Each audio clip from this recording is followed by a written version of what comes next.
بسم اللہ الرحمن الرحیم۔ السلام علیکم۔ پی وی ٹی نیوز HD کے ساتھ میں ہوں سہیل چودھری۔ نظر ڈالیں گے آج کی اہم خبروں پر۔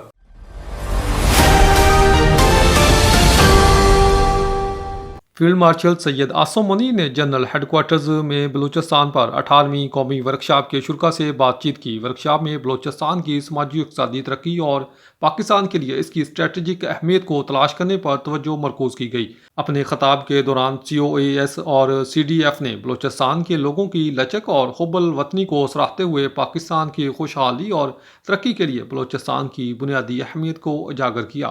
انہوں نے وفاقی اور صوبائی حکومتوں کی جانب سے کیے جانے والے وسیع پیمانے پر اقدامات کو سراہتے ہوئے عوام پر مبنی نقطہ نظر پر زور دیا، جس کا مقصد صوبے کے سماجی اقتصادی حالات کو بہتر بنانا اور عوام کے فائدے کے لیے اس کی وسیع اقتصادی صلاحیت کو کھولنا ہے۔ COAS اور CDF نے سوسائٹی کے تعمیری کردار کو تسلیم کیا، خاص طور پر پروپیگنڈے کو ختم کرنے میں اور پائیدار ترقی کو آگے بڑھانے میں ان کے اہم کردار کو اجاگر کیا۔ انہوں نے اس بات کو یقینی بنانے کے لیے ذاتی سیاسی ایجنڈوں کو مسترد کرنے کی اہمیت پر زور دیا کہ بلوچستان کا مستقبل اس کے تمام باشندوں کی طویل مدتی خوشحالی سے تشکیل پاتا ہے۔ سیکیورٹی چیلنجز کو اجاگر کرتے ہوئے COAS اور CDF نے ریمارکس دیے کہ ہندوستانی اسپانسرڈ پراکسی بلوچستان میں تشدد اور ترقی کو متاثر کرنے کا سلسلہ جاری رکھے ہوئے ہیں۔ انہوں نے اس بات کا اعادہ کیا کہ صوبے کو دہشت گردی اور بدامنی سے نجات دلانے کے لیے سیکیورٹی فورسز کی جانب سے سخت کارروائیوں کے ذریعے ایسے مذموم عزائم کو ناکام بنایا جائے گا۔